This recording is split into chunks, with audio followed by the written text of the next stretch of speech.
The midday rush at the Golden Lantern was a controlled chaos, and Anna knew every note of its song. The clatter of plates, the shouting of orders, the buzz of 100 conversations. It was a world she navigated with a quiet grace. A refilled coffee here, a cheeseburger there. Her smile was a small, steady light in the diner's storm. She was good at her job, and that simple fact gave her a deep sense of pride. Then through the large plate-glass window, she saw him. He was huddled against the brick wall across the street, a man trying to make himself invisible. His clothes were thin and ragged, no match for the biting November wind that chased trash down the pavement. He wasn't asking for anything, just sitting there with his head bowed. A sharp pang of empathy hit Anna, so strong it nearly stopped her in her tracks. She knew what it was to be cold. She knew what it was to be hungry. Just as the thought crossed her mind, a voice, low and gravelly, spoke right next to her ear. "Don't even think about it." Anna didn't have to turn. She knew it was her boss, Mr. Sterling. His presence alone could drop the temperature in a room. She faced him, keeping her expression neutral. "Think about what, Mr. Sterling?" His small, hard eyes flicked to the man outside, then back to her. "Don't play dumb, Anna. I see you looking. We're running a business here, not a charity. We don't feed every stray that wanders by, and that's final. No free meals. Not for anyone." He clipped his words, adjusting his tie with a smug little gesture that set Anna's teeth on edge before he walked away. The battle lines for her day had just been drawn. Sterling's warning echoed in Anna's mind as he disappeared into his tiny back office, the command center where he ruled his little kingdom with an iron fist and a calculator. To him, the world was a simple ledger of profits and losses. The man outside, a zero, a nuisance, a loss. For Anna, it was never that simple. She forced a smile as she walked over to a corner booth where an elderly woman was studying the menu. "Are you ready to order, Mrs. Gable, or do you need another minute?" Mrs. Gable looked up, her face wrinkling into a smile. "Oh, Anna, dear, it's so good to see you. You have such a lovely smile." A genuine warmth spread through Anna's chest. "That's kind of you to say. The usual, turkey club with extra pickles." "You know me so well," Mrs. Gable said, closing her menu. "And a hot tea with lemon, please. This wind is getting right into my bones." Coming right up. As Anna put in the order, she exchanged a quick look with Marco, the head cook. He was a big man with an even bigger heart, his forearms a roadmap of tattoos and old burns. He'd been at the Golden Lantern longer than anyone, even Sterling. "The dragon's breathing fire today," Marco said under his breath, flipping a row of burgers. "He's worried about quarterly reports," Anna replied, grabbing a teapot. "Told me not to help the man outside." Marco grunted, a sound of pure disapproval.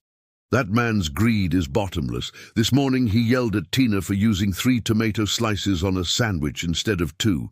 Said she was throwing away his profits." Anna glanced over at Tina, a young college student who was still visibly shaken, her hands trembling every time she prepped a plate. Sterling had a real talent for that, sucking all the joy out of a room with just a few words. He would patrol the floor, not to check on customers, but to hunt for inefficiencies, a server chatting too long, a portion of fries that looked a little too generous. Each was a personal insult, a theft from his pocket. Anna tried to shove it all aside. She had rent due next week. Her old car was making a noise that sounded expensive. She couldn't afford to get fired. She was a great waitress, maybe the best Sterling had, but she knew that in his eyes, everyone was replaceable. She stayed busy, a blur of motion. She charmed a decent tip out of the grumpy businessman at table 4 and patiently walked a family of tourists through the menu. This was more than a job to her. It was a chance to put a little good back into the world, one table at a time. But her eyes kept drifting back to the window. The man was still there, knees pulled to his chest to conserve heat. She watched person after person walk by, collars turned up, eyes fixed straight ahead. They didn't see him. Or maybe they just chose not to. It was easier that way. A knot tightened in Anna's stomach. She could almost hear her mother's voice from her childhood. "There are two kinds of people, Anna," she used to say. "Those who build walls and those who build tables. You be a table builder. Mr. Sterling was a wall builder. Anna wanted to build a table, and she knew someone who needed a seat." Later that afternoon, she found herself wiping down the counter near the window. The man was now rummaging through a trash can on the corner. He moved with a quiet, heartbreaking dignity, carefully setting items aside. He found a half-eaten bag of chips and sat back down, eating them one by one.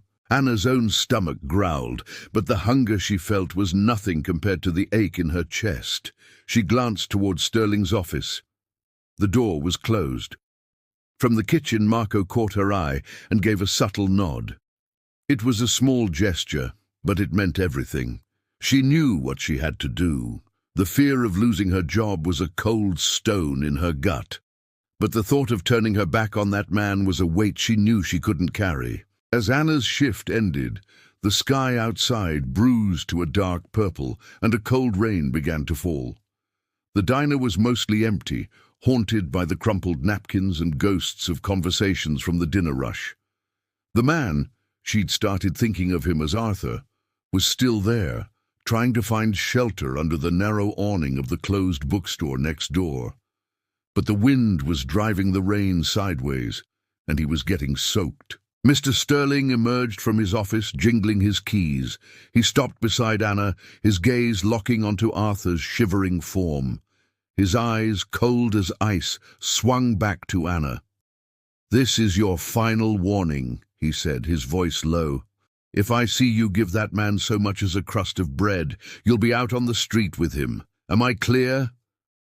"Crystal," Anna whispered. The threat hung in the air, absolute and final. He gave her one last, triumphant look before walking out, his footsteps swallowed by the sound of the storm. Anna stood frozen, a damp rag in her hand. Her mind was a war zone. "You need this job. You have rent to pay. You can't help anyone if you're homeless yourself." It was the voice of survival. But another voice, louder and more powerful, showed her the image of Arthur shivering in the rain. It was her mother's voice, talking about building tables. It was the simple, undeniable fact of a person suffering right in front of her. The fear of losing her job was real, but it was that same fear, that memory of what desperation feels like, that made it impossible to walk away. The internal battle was over in a second. This wasn't a choice anymore. It was a certainty. With her heart pounding, she walked to the register and pulled out a $10 bill, her grocery money for the next few days.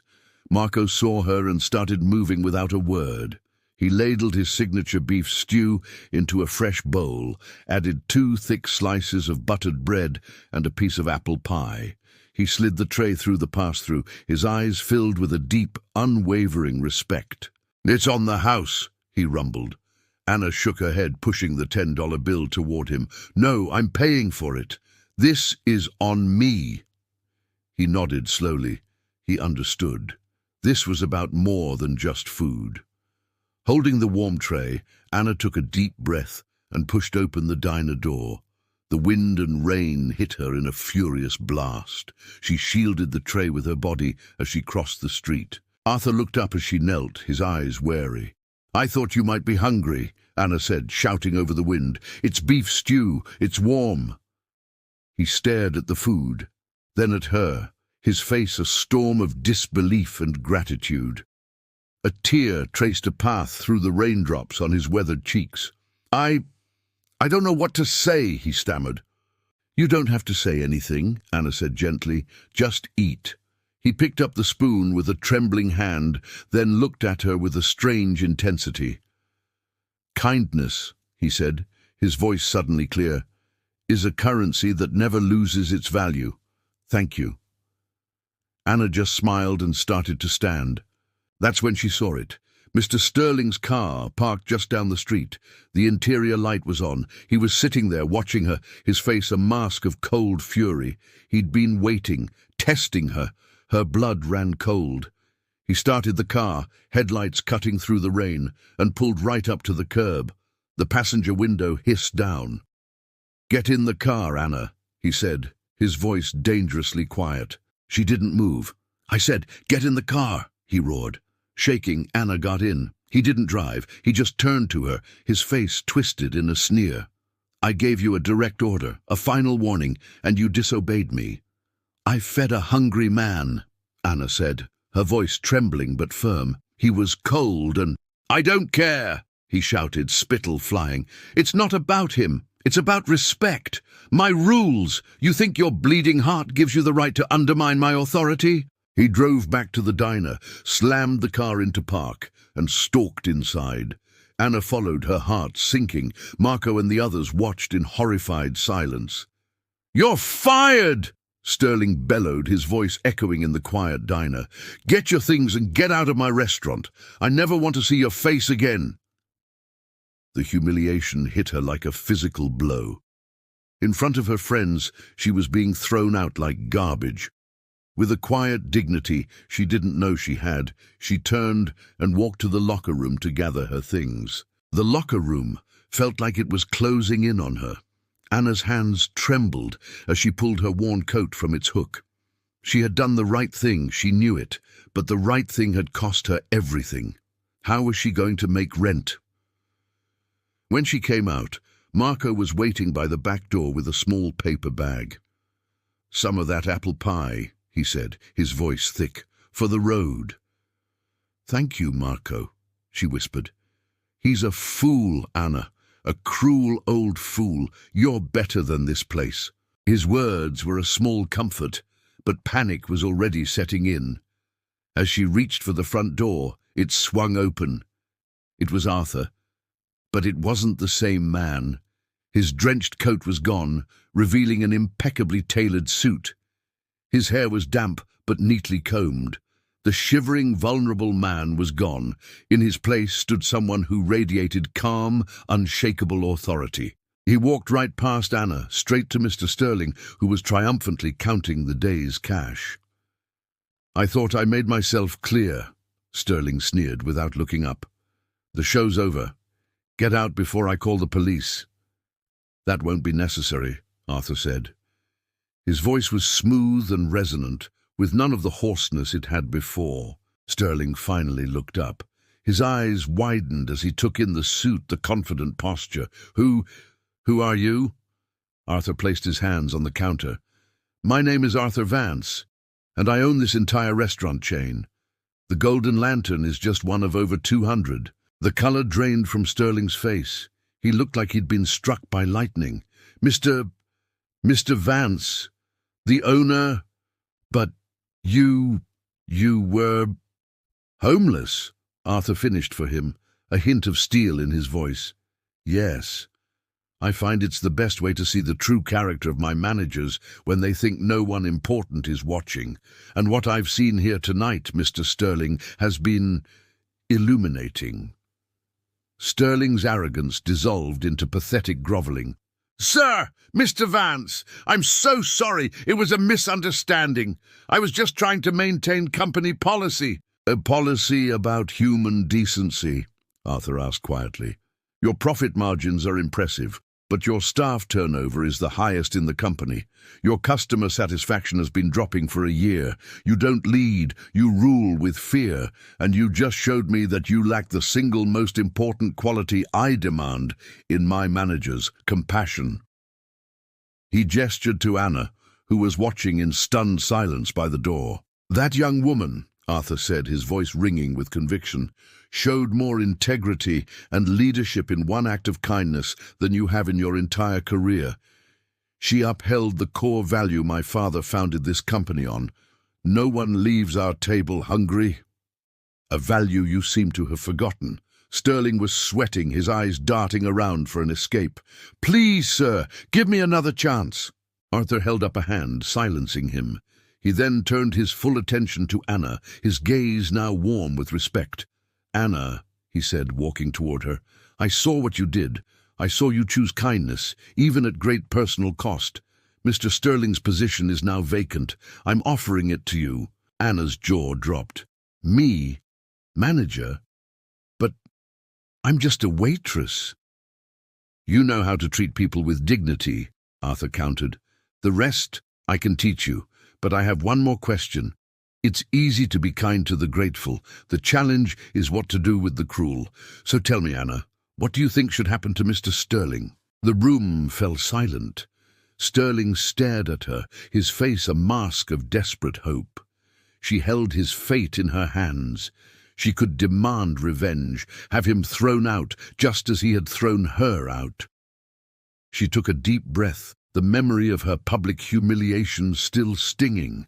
Then she looked at the cowering man who had caused it, and felt sadness. I don't believe anyone deserves to be humiliated the way I was, she said, her voice steady and clear.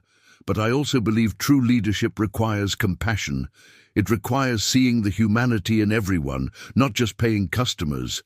He has shown that he's incapable of that. He shouldn't be in a position of power over other people's livelihoods. She looked directly at Arthur. What you do with him is your decision. But he is not fit to be a manager. A slow, deep smile spread across Arthur Vance's face. It was a smile of profound satisfaction. A wise and measured response, he said, his voice full of admiration. You have a leader's temperament, Anna. Mercy and justice in equal measure. He turned back to the trembling Mr. Sterling, his expression now cold and final. You heard her. Your services are no longer required here or at any of my establishments. Please collect your personal effects. Security will be here in 5 minutes to escort you out. Defeated, Sterling shuffled toward his office without another word. His reign was over, ended not by a corporate memo, but by the quiet integrity of the waitress he'd dismissed. Arthur turned back to Anna, his warm smile returning. The offer stands, manager, he said, emphasizing her new title. You'll get a manager's salary, effective immediately. You'll also have a real budget for community outreach. I want you to build a culture of compassion here. I'll personally mentor you. All you have to do is say yes. Tears of shock, relief, and joy streamed down Anna's face. From the kitchen, Marco, Tina, and the other staff broke into cheers. Yes, Anna breathed, the word a mix of a laugh and a sob. Yes, Mr. Vance, I accept. Please, he said, extending a hand. Call me Arthur. As she shook his hand, her co-workers erupted in applause. Mrs. Gable, who had been watching from her booth, stood and clapped along, her face beaming. A few minutes later, Mr. Sterling was escorted out, carrying a small cardboard box. He didn't look at anyone as he left. Anna stood in the center of the diner, her diner. Everything felt different. Everything had changed. She thought of the $10 bill she had spent, the grocery money she had sacrificed. It was the best investment she had ever made. Stories like this are a powerful reminder of the difference one choice can make. The world can tell you to build walls to protect what you have. But Anna's story shows us the incredible power of building a longer table instead. If you were inspired by her story, don't forget to subscribe and share this video with someone who might need it. A little kindness goes a long way. We have one question for you. What would you have done in Anna's impossible choice? Would you have chosen vengeance or mercy? Let us know in the comments below. In